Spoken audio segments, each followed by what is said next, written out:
Lots of people have the dream of living in the countryside, and if you look up here, you see the bird feeding there. There's a lot to be said for, especially on a beautiful day like today, June bank holiday weekend 2020, and my little bird is still there. But in this video I'm going to take a look at buying a house in the country, whether it's an expensive house, big house, or a small house perhaps. You have a dream of returning to Ireland from abroad, or perhaps you have a dream of buying a little place in the country and doing it up, like a cottage or whatever. That's what I'm looking at in this situation or this video. And I'm going to take a stroll down the road here now and take a look at a cottage, a little cottage that's been sold there recently. I'm actually acting for the purchaser. You see the bird is still there. He is indeed.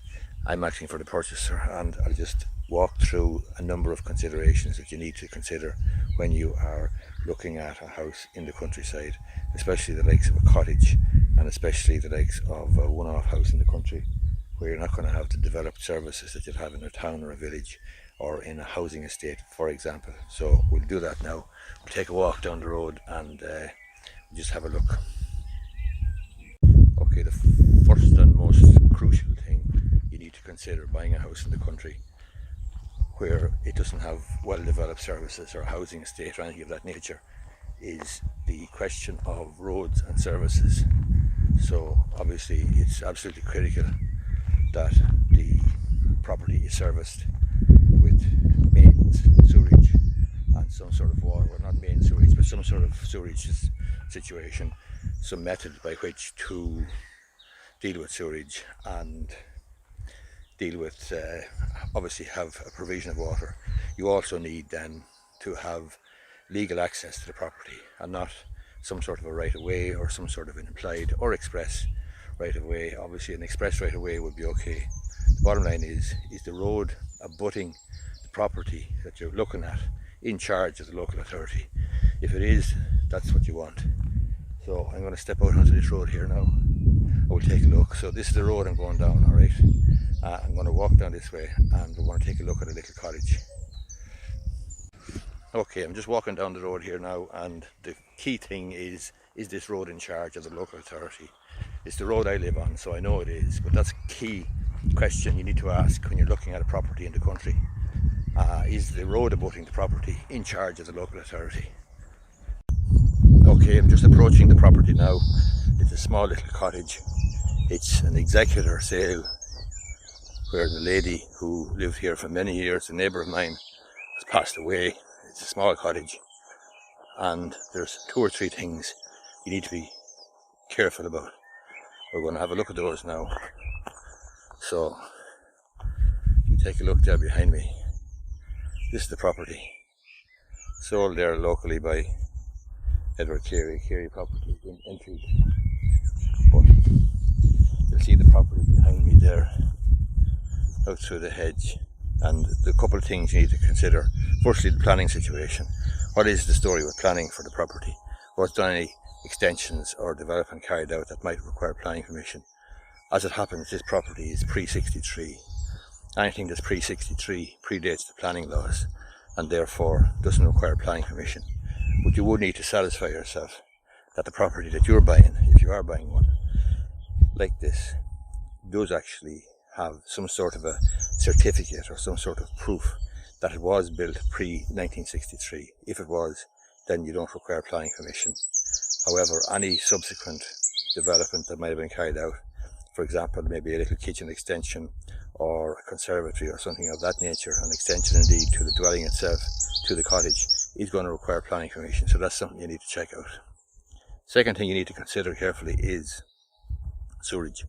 So is there main sewage passing this premises, and is it connected, or does it require septic tank or one of those EnviroCycle jobs that you're going to see nowadays to allow you to deal with sewerage in a confined space and in an environmentally friendly way. So that's the key thing you need to consider here, sewerage. Now, there may well be an existing sewage tank in the property, this property, or indeed any property, but it may be old, it may be, or may have fallen into disuse, and it may be, we'll leave that cottage behind. You can see it there, was sold by Edward Carey in Enfield. But the question of replacing the sewerage, for example, putting in a new biocycle system, that's fantastic, that's great. But is there sufficient ground to allow for the percolation area and to allow for a sewerage system to be put in that will be compliant with building regulations and so forth? That's important. So it's not just your willingness to go in and spend some money on the place. You do need to look at and have assessed the physical layout of the property, the size of the property, and is there enough space for a septic tank or an environmental biocycle treatment plant for the sewage. The third thing you need to consider is water. Is there mains water? No, there isn't. There's no mains water on this road. Is there a good water scheme? No, there isn't. There's plans from one, but those plans have been in place for many, many years. Or is it serviced with a well? As it happens, it has a well. But again, that's something that you need to consider in the country. So if you're buying an old cottage like that, indeed any property in the countryside, you need to consider services, and you need to consider planning, and you need to consider the road servicing the property, being in charge of the local authority. You really don't want to be at the beck and call, as it were, of some local person, somebody who has given some sort of a right of way, and maybe it's not set down or established sufficiently, and maybe there could be a dispute down the road where you have an issue with that person. So they're the things you need to consider: water, sewerage, and is the road in charge. And then if it's a property like that and the claim is that it was built pre-1963, in which case the planning laws don't apply, you don't need planning permission, then you'd be looking for some sort of a statutory declaration. That's simply a statutory declaration. It's a sworn declaration by somebody who should know the situation, the vendor normally, but in this case it's a probate sale, that the property was built pre-63 and no work has been carried out since that would require planning permission. Hope you find this video useful. If you do, give it a thumbs up down below. As I say, this is to do with buying a one-off house, one-off property in the country, whether it's a big modern house or whether it is an old cottage that you perhaps have some sort of a dream of renovating and spending small money and doing it up and so on and so forth.